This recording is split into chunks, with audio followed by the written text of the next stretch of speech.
You think you are dealing with personalities, moods, and random reactions. You are not. You are dealing with a silent algorithm that lives under the surface of every person you know. Something happens. An emotional script switches on, a compulsive response fires, and then the same outcome repeats again and again. Trigger, emotional script, compulsive response, outcome. Most people call this their nature. In reality, it is a loop they stopped questioning years ago. They do not think. They run code and then explain it afterward to protect their ego. Most people move through life reacting to faces, tones, and words. Someone is cold, so they chase. Someone is angry, so they defend. Someone is distant, so they panic or shut down. The entire day is a chain of emotional reactions to whatever appears in front of them. High-level operators move differently. They are not watching the person in front of them so much as the pattern behind that person. They notice that this colleague always gets defensive when corrected, that this partner always becomes sweet after a fight, that this manager always softens after being praised. They are not surprised by reactions because they expect them. They are not sucked into drama because they see the loop instead of the performance. Here is the part that should bother you. Someone has already seen your code. A past partner who knew exactly how long to ignore you before you cracked. A boss who realized you work twice as hard when they give you a hint of approval. A friend who notices you cannot stand silence and uses it to pull information out of you. Marketers who know that shame and fear will make you click without thinking. Narcissists who can smell your need to be chosen. You thought it was chemistry or a bond. They were reading your script. By the time you reach the end of this, you will be able to do the same. You will look at least one person in your life and see their inner code so clearly that you can predict their next 3 moves under stress, under praise, and under rejection. You will notice how they light up, shut down, lash out, or beg in exact patterns. And once you see those loops, you will have a choice you have never really had before. Keep being part of their script, or start directing the scene. Before we jump in, subscribe now, because the moment you scroll past this, the algorithm feeds you back into the herd that is being decoded. Behavioral looping, the hidden repetition inside every reaction. Behavioral looping is the hidden repetition inside human reactions. It is the brain's habit of recycling the same emotional and behavioral response every time it meets a familiar trigger. Pavlov showed that dogs started to salivate when they heard a sound that had been paired with food. After enough pairings, the sound alone pulled out the reaction. Skinner showed that behavior does not just happen. It is shaped by rewards and punishments. Reward something often enough and it sticks. Punish something consistently and it fades or hides. Your emotional life grew inside this same training system. You felt something, did something, received a reaction, and your brain stored that sequence as a shortcut. The next time you felt that same tension or fear, your nervous system reached for the same script. Over years, those scripts stopped feeling like choices and started feeling like who you are. Neuroscience reinforces this. Anne Grable's work on the basal ganglia shows how habits form. Cue, routine, reward. At first, the brain is fully engaged, thinking through the steps. Over time, the process compresses. A cue appears, the routine runs almost by itself, and the brain waits for the reward. This is not just about brushing your teeth or driving a car. It happens in relationships too. You sense rejection, your chest tightens, you pull away or chase, and then feel either temporary relief or deeper panic. A threat appears, you raise your voice or shut down. You feel validated, you become compliant and agreeable. These are social habits, not random storms. The same loop, again and again. Attachment theory fills in the emotional script behind these loops. Bowlby and Ainsworth showed that the way a child is treated by caregivers forms a template for what to expect from closeness. In the strange situation studies, some children stayed calm and trusted the parent would return. Some became frantic and clingy. Others acted distant and avoided seeking comfort. These patterns did not stay in childhood. They turned into adult attachment styles. Secure, anxious, avoidant. An anxious adult often reacts to distance with panic, over-contact, and constant checking. An avoidant adult reacts to demands for closeness with irritation, shutdown, or escape. A secure adult can feel the sting but still stay present and talk. These are not fresh decisions each time. They are default emotional programs loaded early and never upgraded. Look at the people around you with this in mind. The person who always shuts down when criticized is not making a calm choice on the spot. A critical tone hits them.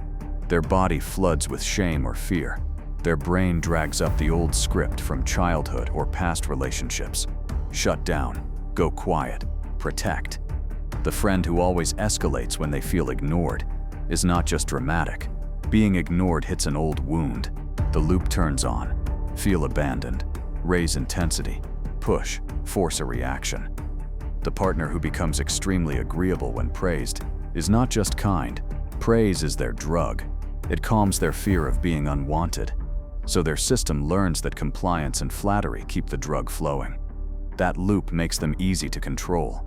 Smile at them, give them compliments, and watch how quickly they bend. When you start to notice these loops, the power dynamic shifts. You realize that most people only rotate through 3 to 5 main patterns. They repeat the same reactions with different people, in different places, under different excuses. Someone gets jealous, sulks, guilt trips, then pretends nothing happened. Someone feels threatened, mocks you, plays victim, and then reaches for sympathy. Someone feels insecure, overshares, fawns, and later resents you. Once you see these as loops, you stop getting caught in their words. You are no longer confused by their explanations or promises. You are paying attention to which loop they are currently running. Are they in their attack script, their withdrawal script, their seduction script, or their helpless script? This is why arguments feel like reruns. You say you will handle it differently next time, but next time comes, and the same dance repeats. Your trigger appears. Your emotional script kicks in. Your compulsive response plays out. The outcome lands in the same place. Anger, distance, regret. You call it bad luck or a difficult relationship. In reality, it is 2 sets of loops slamming into each other. Their rejection loop hits your abandonment loop. Their control loop hits your rebellion loop. Without seeing this, you waste time discussing content. Who said what? Who started it? Who is right? High-level operators ignore most of that noise. They scan for sequence, trigger, reaction, payoff. They ask a different question. What is the loop, and what does this person always do next?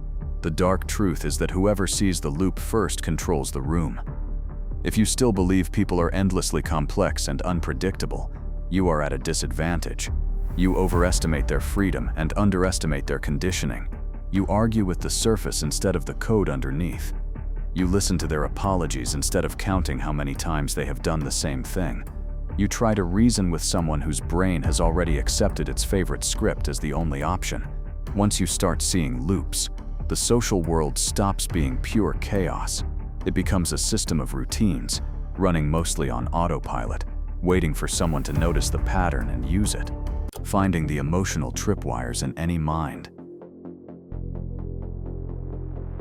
Triggers are not random. A trigger is any stimulus that hits a sensitive spot and activates a preloaded script.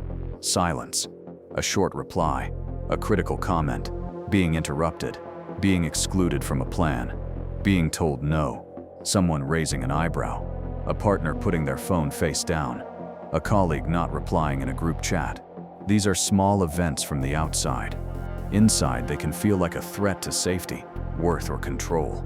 The amygdala, the brain's danger detector, does not wait to ask polite questions. It scans for threat and reacts fast. That is why people flip from calm to furious, or fine to sobbing, in seconds. The mind is not calmly reasoning.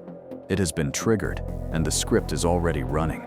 Research on rejection sensitivity shows this clearly. Geraldine Downey found that some people are primed to expect rejection. They scan for it and overreact to any sign that looks like it. A delayed reply or neutral comment feels like proof that they are being pushed away. Naomi Eisenberger's work showed that social rejection activates brain regions similar to those used in physical pain. To the brain, being left out or criticized is not just annoying. It can feel genuinely painful. That is why people overreact. They are not responding to the small cue in front of them.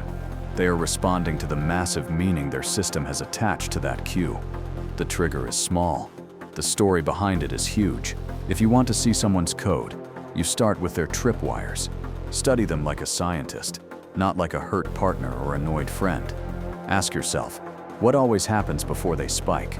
Notice the pattern across different areas of their life. Do they get reactive when someone questions their knowledge at work? Do they fall apart when a partner goes quiet but act fine with friends? Do they become hostile when interrupted, or only when it is done in front of others? Triggers are revealed by repetition. If the same kind of event keeps producing an emotional storm, you have found a tripwire. Compare their reaction to how most people respond. If they act 3 times more intense than everyone else to the same situation, that is a signal. Strong overreactions point to old wounds or fragile ego. Attachment style shapes triggers heavily. Anxious people are highly sensitive to silence, delay, and changes in tone. If you do not reply fast, their mind fills in the gap with stories of abandonment. If you say you are busy, they may hear that they are not a priority. Their tripwires are usually around distance, uncertainty, or anything that hints at being replaced. Avoidant people are tripped by the opposite. Demands for more closeness, pressure to share feelings, questions about commitment, or someone trying to pin them down. They feel smothered and attacked by what others see as normal requests for connection. Narcissistic traits are most triggered by criticism, disrespect, or lack of admiration. A simple suggestion can feel like an insult. A small boundary can feel like a betrayal. Their self-image is so fragile that any sign they are not special or superior can provoke rage or cold revenge. Research on narcissistic injury and rage shows that behind the grand image sits deep shame. The trigger is anything that threatens that image. To map triggers in real time, pick one person in your life and study them for a week, not in a kind, forgiving way, in a detached, forensic way. Every time you see a visible emotional shift, take note in your head or on your phone. They were fine, then they changed. What happened in the 5 seconds before the shift? Did someone disagree with them? Did you look away? Did a notification light up on their phone? Did someone mention their past? Did they lose control of the topic? Collect these moments. After a few days, you will not just have random scenes. You will see categories. They react to being ignored. They react to being corrected. They react to being left out. They react to you pulling back. That is their personal trigger set. The same method works on you. Notice when your stomach drops or your chest tightens. When you suddenly feel angry, ashamed, or desperate, ask what happened seconds before. Were you interrupted? Were you compared? Were you doubted? Were you told to wait? Your mind will want to rush past this and blame the other person. Do not let it. You are trying to see the switch that flips your script. Once you know where the switch is, you can stop pretending your reactions come from nowhere. They come from contact between a current event and an old sensitivity that never got updated. To understand people at a high level, you do not need to read every thought. You just need their main triggers. A handful of tripwires tells you more about a person's psychology than hours of their stories ever will. Stories are curated. Triggers are not. They show you where the person feels weak, where they feel threatened, and where they feel starved. And once you know those spots, you can decide whether to protect them, test them, or stop stepping on them at all. That decision is where real power begins. How to break someone's automatic script without them noticing. Friction insertion is the act of quietly breaking a known loop by refusing to play your usual part in it. You do not confront. You do not lecture. You do not announce your plan. You simply stop giving the script what it expects. The loop depends on rhythm. They do X, you do Y, the outcome Z repeats. When you violate that rhythm, the person's brain experiences a small shock. Neuroscience calls this prediction error. The brain predicts what will happen next, prepares for it, and then reality does something else. That gap forces more conscious processing. For a brief moment, the automatic habit weakens, and the raw motive underneath becomes easier to see. Think of a person who expects instant reassurance whenever they get anxious. Their system has learned a neat chain: panic, reach out, get rapid comfort, calm down. If you always respond instantly and exhaust yourself trying to soothe them, the loop never has to change. Friction insertion in this case is simple, but not easy. You delay slightly. You answer slower than usual. You stay kind, but do not rush. Now watch what happens. Do they send more messages? Do they blame themselves? Do they accuse you? Do they search for other sources of reassurance? The way they react to the small delay exposes the real driver. If they spiral into self-hate, the core is shame. If they become demanding and angry, the core is entitlement and control. The delay did not create these traits, it revealed them. With aggressive people, the usual loop is threat, aggression, submission from others, then relief. They shout, others back down, they feel powerful again. If you always match their energy or submit, you keep feeding that script. Friction insertion means staying unnaturally calm. You lower your voice when they raise theirs. You keep your facial expression flat. Emotional regulation and co-regulation research shows that nervous systems influence each other. When you refuse to mirror escalation, something has to change. Either they push harder to try to get the usual reaction, or they start to lose steam. If the aggression is fear-based, you may see cracks, anxiety, confusion, even guilt. If it is dominance-based, they may become more manipulative, insulting, or cruel to force submission. Now you know what you are really dealing with, instead of just feeling bulldozed. Validation-addicted people run on a loop of charm, performance, praise, then more performance. As long as you feed them compliments, they are pleasant and compliant. The moment praise slows down, you often see withdrawal, resentment, or sudden extra effort to win you back. To insert friction with them, you cut off the steady stream of approval. You do not insult them. You simply go neutral. Short, factual responses, minimal emotional reward. Then you watch. Do they start trying harder to impress you? Do they shift into seduction? Do they attack you for being cold? Or do they drop you entirely and look for a new audience? Their reaction tells you whether your validation has been their fuel, their drug, or their tool. The science behind this is the same prediction error principle used in habit change research. When the brain expects a reward and does not get it, dopamine signaling shifts, and the habit becomes flexible for a moment. Anne Graybiel's work shows that habits are not unbreakable. They are just automatic until something interrupts their pattern. Friction insertion is that interruption in human interactions. You stop reinforcing their script. You give their system a mismatch between what it expects and what it receives. That mismatch is uncomfortable, but it is also where truth appears. A calm person under friction is very different from a person who becomes unhinged the second their usual control tactics fail. There is a dark side here. These methods are not new in practice. Abusers and interrogators use similar tactics. They give and withhold attention in unpredictable ways, using intermittent reinforcement to create trauma bonds. They pull someone into a tight loop of hope, fear, and relief until that person is emotionally dependent. Knowing how to insert friction makes you dangerous, because you can either break unhealthy loops or deepen them. You could use delay and withdrawal to manipulate an anxious partner into chasing you more. You could use emotional flatness to confuse someone and make them work harder for your approval. You could use the sudden removal of praise to push a validation addict into overcompliance. This is why you must be honest about your motives. Using friction ethically means you aim to see clearly and protect yourself, not to toy with people who are already trapped in their own scripts. You use it to test whether a person can adapt, self-regulate, and face their own patterns, or whether they double down on manipulation and blame. You do not need to announce anything. Just stop feeding their favorite loop and watch who they become when it stops working. That version is the closest to their core that you will see without years of therapy.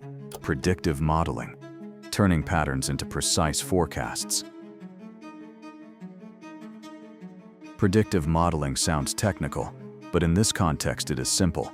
You use observed loops to estimate what someone will do next. Your brain already does this in daily life.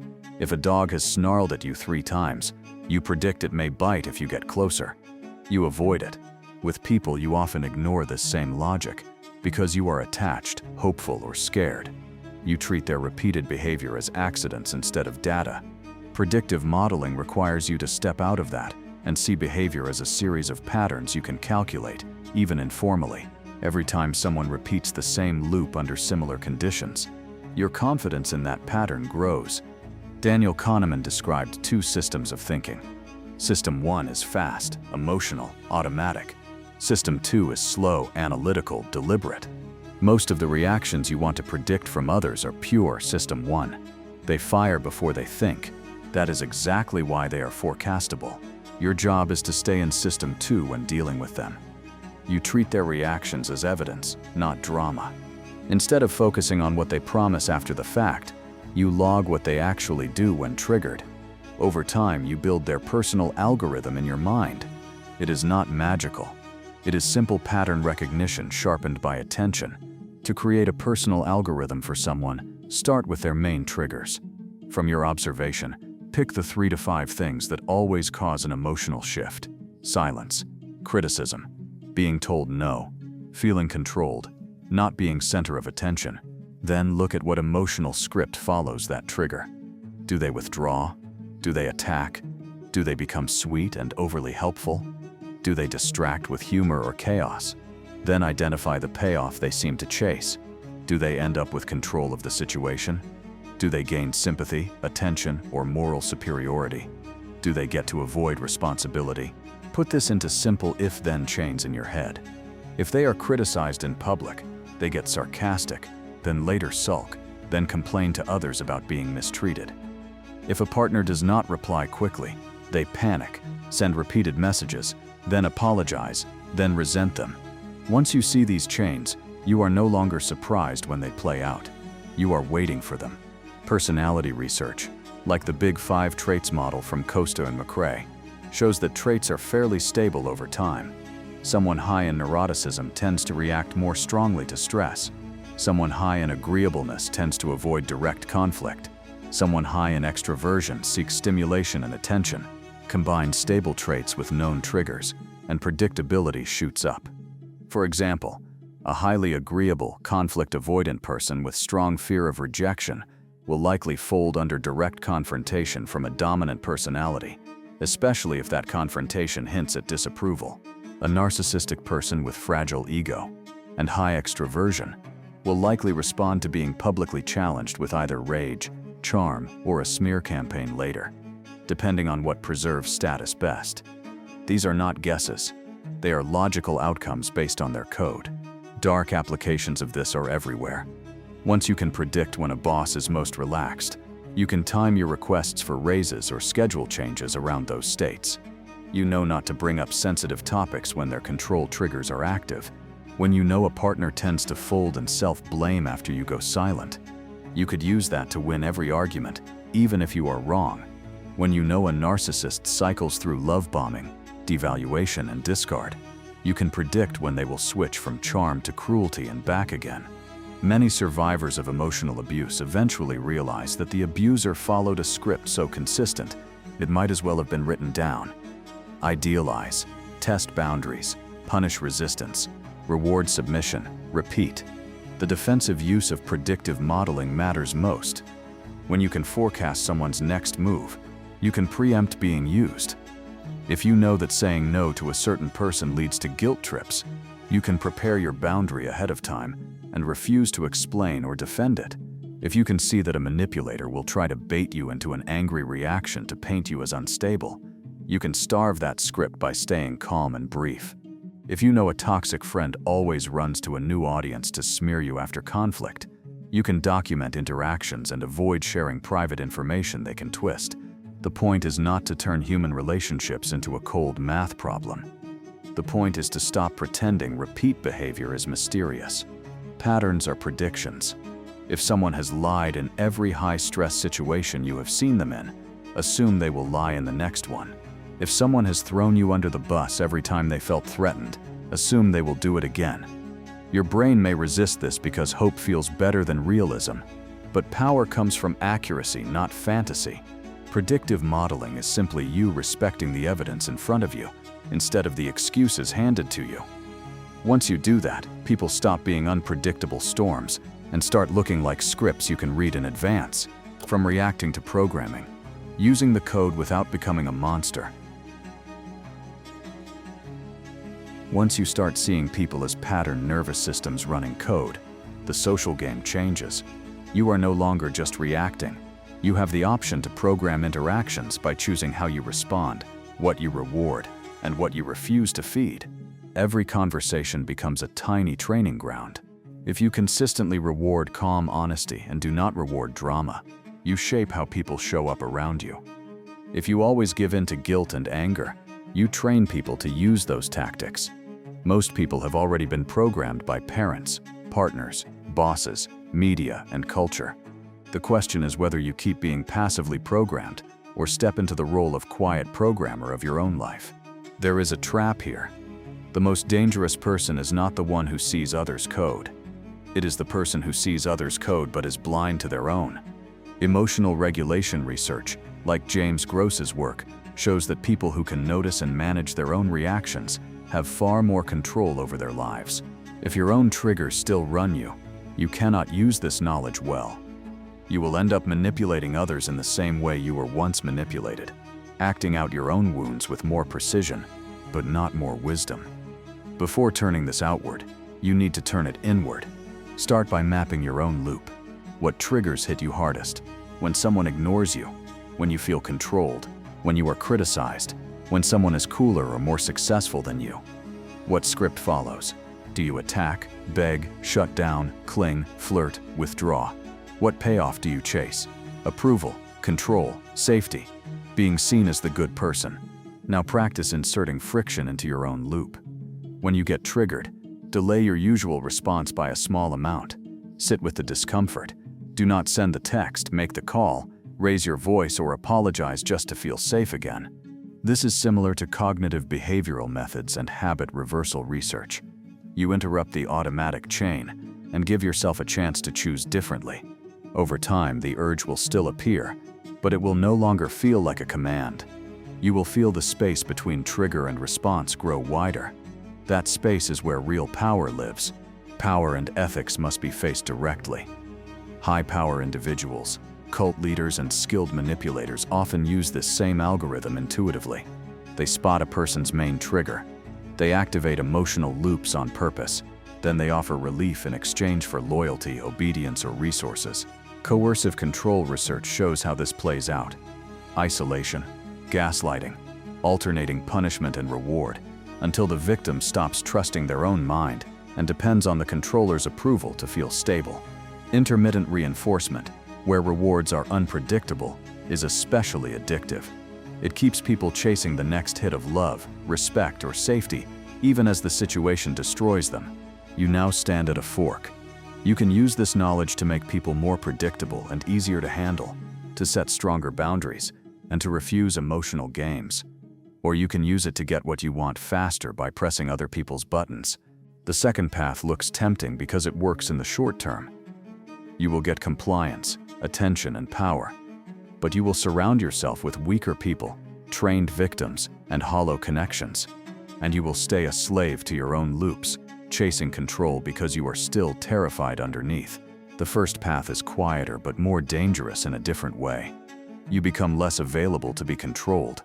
You stop reacting on cue to shame, fear, and validation. You choose which scripts to feed and which to starve. You notice when someone is trying to run a play on you, and instead of arguing or defending, you simply do not give them the reaction their code requires. Their loop collapses. That kind of person is hard to use, hard to manipulate, and hard to farm for emotional energy. Power systems do not like people like that, which is part of why this knowledge stays buried in academic language and niche research instead of being clearly taught.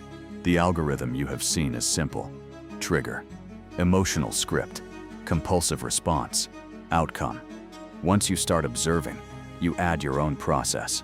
Observe, disrupt, confirm, predict. That is the cycle. You can apply this to strangers, partners, bosses, parents, and yourself. You cannot unknow it now. The childlike belief that people are mostly choosing freely, moment by moment, will not fully return. What you have instead is more dangerous and more useful. The ability to see code running under the mask. From here, your decision is simple. Remain a predictable piece in other people's systems, reacting as trained every time someone pulls your strings? Or become the person who sees the strings, cuts the ones that tie you, and handles others with a mix of clarity and restraint? You do not have to become a monster to become powerful.